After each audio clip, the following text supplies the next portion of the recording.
Well, howdy there, Scream Freaks! With each decade comes a rebirth for horror brought on by some groundbreaking film that obliterates the monster mold and redefines what frightens us as a generation for filmmakers to follow after. Michael steered us towards stoic slashers, which Jason successfully turned into a formulaic production line of cash cow sequels. Freddy introduced us to more supernatural terrors. Ghostface revived the genre of frightening parody, and then Jigsaw ushered in the next big fad in the 2000s, which was torture porn. Now, was Saw the first unnerving act that launched 1,000 movies focused on the graphic details of a victim's slow and painful demise? Hardly. But Saw just happened to bring together the right combination of elements at the right time, becoming an overnight sensation that ruled Halloween for the next 6 years with machine gun fire sequels cranked out one after the other. Sure, there were other notable horrors that tried to cash in on what was popular at the time, but did they have costumes, toys, roller coasters, haunted mazes, and a comic? That's right, Saw did manage to have a special one-shot comic titled Saw Rebirth that served as promotional literature for the release of Saw 2 in 2005. This was not an adaptation, but a prequel that reveals how Jigsaw came to find his victims from the first movie while providing some insight to his much-anticipated backstory.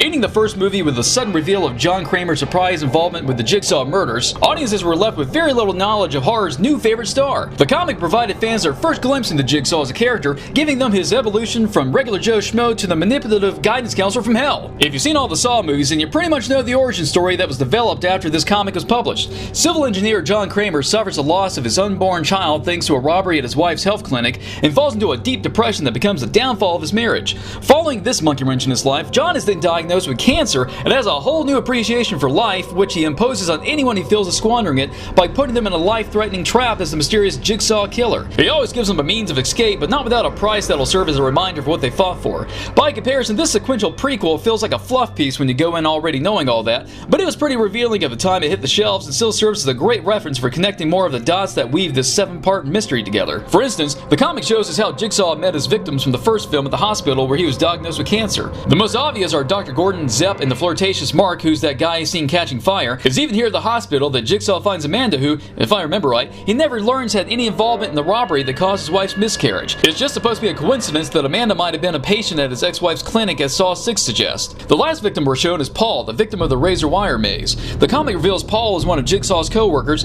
who he's perplexed to find in a hospital for an attempted suicide despite having it so good. Now, some fans might call this out as a contradiction with Paul's appearance at Jigsaw's ex-wife's clinic in Saw 4, which some think means he couldn't have been his co-worker, but he could have been there for any number of reasons. It's no stretch of the imagination to think he might have been referred to the clinic by Jigsaw for a friend or loved one who needed help.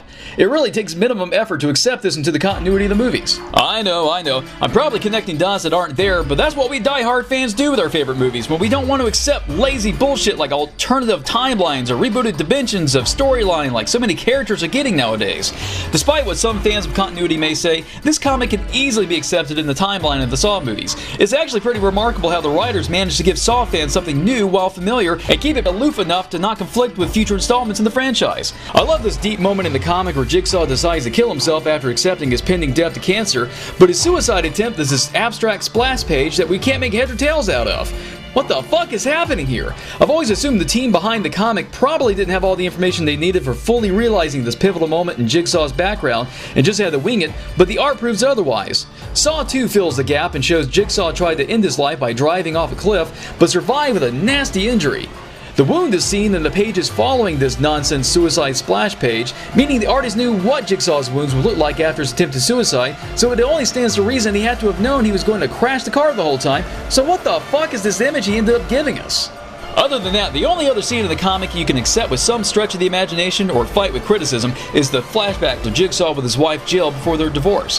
First off, I'm blown away the movies kept Jill's name from the comics because I could easily see them changing her name to whatever they wanted to be in the movies versus what someone picked for a comic very few knew existed. While reminiscing about his past, Jigsaw mentions how he thought he would end up a happily married working man with a family, but he wouldn't. No, couldn't commit to Jill the way she needed them to and lost her. This is well before Jill's involvement in the movie, so there's no mention of her clinic or the lost child. She just says she's been happy but needs more from him. Connecting those imaginary dots and reading between the lines like we do with the information we have from the movies now, we read the scene this way. After such a traumatic experience losing our unborn child, I'm so happy to be alive and to have someone who cares for me so much, but that same experience has left you in a state of deep depression, and it's driving a wedge between us that you're not doing enough to overcome and fully commit to this relationship. And of course, Jigsaw can't commit the way he wants because he's too focused on what he'd like to do to the guy he considers destroying his hope for family life. It's brilliant how the writers put in just enough information there to suggest things, allowing the movies to fill in the gaps as years go by. The only other thing you can really argue is how the comic identifies Jigsaw as a civil engineer for a toy division, while Jill says he was a civil engineer involved with property development in Saw 4, and this horrible rendering of Cary Elwes. As a bonus at the back of the book, you get a look at the pencils of the comics artwork, as well as a few original black and white Saw pinups. So in closing, this one and only Saw comic isn't a wow, but should be strongly considered by you fans for completing your Saw collection if you want the true scale of the puzzle this franchise pieces together. I'll see you later, Scream Freaks!